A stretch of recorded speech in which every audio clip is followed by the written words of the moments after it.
in a strong message against tariffs imposed by the United States. Prime Minister Narendra Modi asserted that farmers remain India's top priority and that the country would never compromise on their interests. हमारे लिए अपने किसानों का हित सर्वोच्च प्राथमिकता है।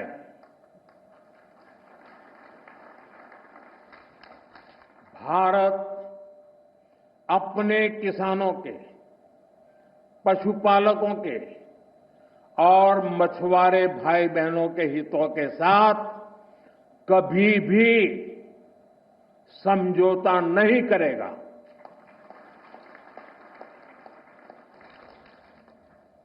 और मैं जानता हूं व्यक्तिगत रूप से मुझे बहुत बड़ी कीमत चुकानी पड़ेगी, लेकिन मैं इसके लिए तैयार हूं। मेरे देश के किसानों के लिए, मेरे देश के मछुआरों के लिए, मेरे देश के पशुपालकों के लिए आज भारत तैयार है। His remarks come amid chaos over the U.S. tariffs. During trade negotiations, the United States was pushing for greater access to India's agricultural market, especially corn, soybeans, cotton. However, India has so far resisted opening of the agricultural sector and dairy products due to concerns about domestic livelihoods and potential impact on farmers. On Wednesday, the Trump administration signed an executive order imposing an additional 25% tariff on India over its purchase of Russian oil. The tariff is scheduled to take effect in 3 weeks and will be imposed in addition to a separate 25% tariff that came in effect today. After the announcement, India's Ministry of External Affairs issued a statement in which it reiterated its position on issues including the fact that the country's imports are based on market factors and are done with the overall objective of ensuring the energy security of 1.4 billion people of India. It added that it was extremely unfortunate that the United States should choose to impose additional tariffs on India for actions that several other countries are also taking in their own national interest. During a press briefing at the White House, on being asked as to why he was singling India out, despite other countries like China also buying Russian oil, Trump said, "It's only been 8 hours. The world is going to see a lot more." Listen in to exactly what he said.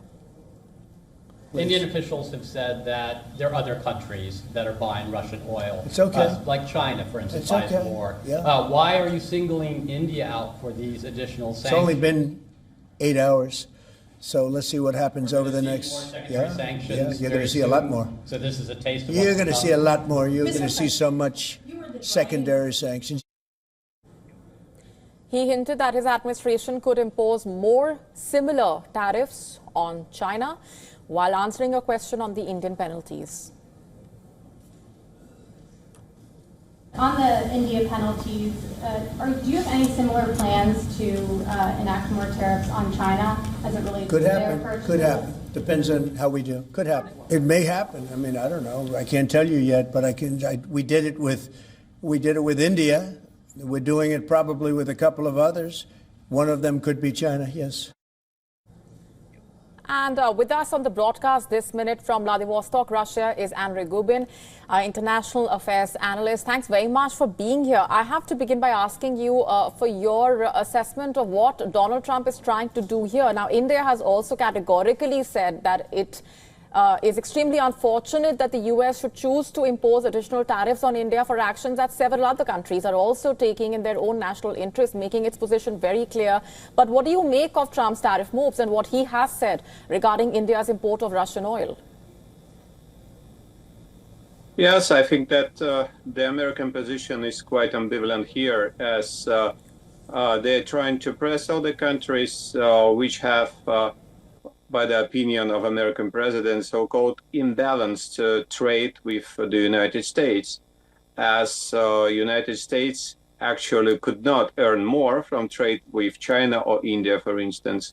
That is why Washington tries to press using some economic arguments. And of course, there are also some political arguments, and India and China are not in the American camp, in the Western camp, even not supporting Russia directly. India is cooperating very extensively and very significantly, which is rather unpleasant for the United States, who is trying to control all the dynamic of the foreign trade. Right. Let's also talk about the response now, specifically from the BRICS. What do you think the options really are for the grouping to actually come together, and the way it should be responding to Trump's tariffs? Well, BRICS is widely acknowledged as one of the most efficient non-Western format of multilateral cooperation. And on the BRICS format, can be conducted some new experience to elaborate some more effective mechanism of multilateral economic interactions, including payment mechanism, avoiding some Western formats, including some investment and also trade and logistic schemes to avoid everything which can be pressed or controlled by the American businessmen or American big companies, which are feeling very discomfortably with BRICS and all the anti-Western efforts. But actually, these efforts are not anti-Western. They are just independent efforts to earn more and to feel more comfortable in the contemporary circumstances of geopolitical pressure. Right. What we see happening vis-a-vis Trump's tariff moves is also closely linked to all that's been going on regarding the Russia-Ukraine war. And now with the Trump-Putin talks likely in the coming days, what are your expectations? What do you see the two sides bringing to the table? Well, probably next week we'll see Trump-Putin negotiations. But I think that for the global arena, there can be expected even more. For instance, Prime Minister Modi anticipated visit to SCO summit to Tianjin, to China, which is actually can be the first one in 7 years. And I think that trilateral dialogue, as some Russian representatives also will be there at SCO summit, and Indian and Chinese leadership will be there. So that is a very good attempt and very good endeavor to cooperate more closely and to establish some really independent and effective formats. Right, and of course the Indian National Security Advisor Ajit Doval in Russia, also what we heard just a short while ago earlier in the day about Vladimir Putin to visit India as well. How would you describe the relationship between India and Russia at this point, and where you see it going from here onwards?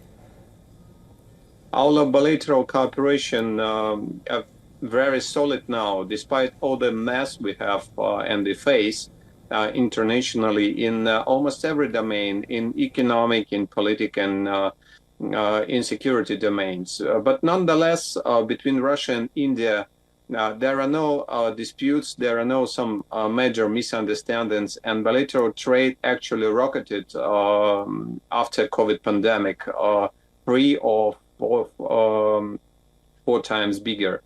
Well, the balance is still rather arguable, but we are to smooth it and we are to cooperate more. So we have a lot of capacity for cooperation with India, which is one of the most valuable of Russian strategic partner in defense domain, in petroleum and natural gas and technology, in pharmaceutical, in and humanitarian ties. So we have a lot of domains and a lot of spheres of possible cooperation. That is why we should never cut our ties. And we're leaving it there for the moment. Thanks very much for joining us with your perspectives. Thank you.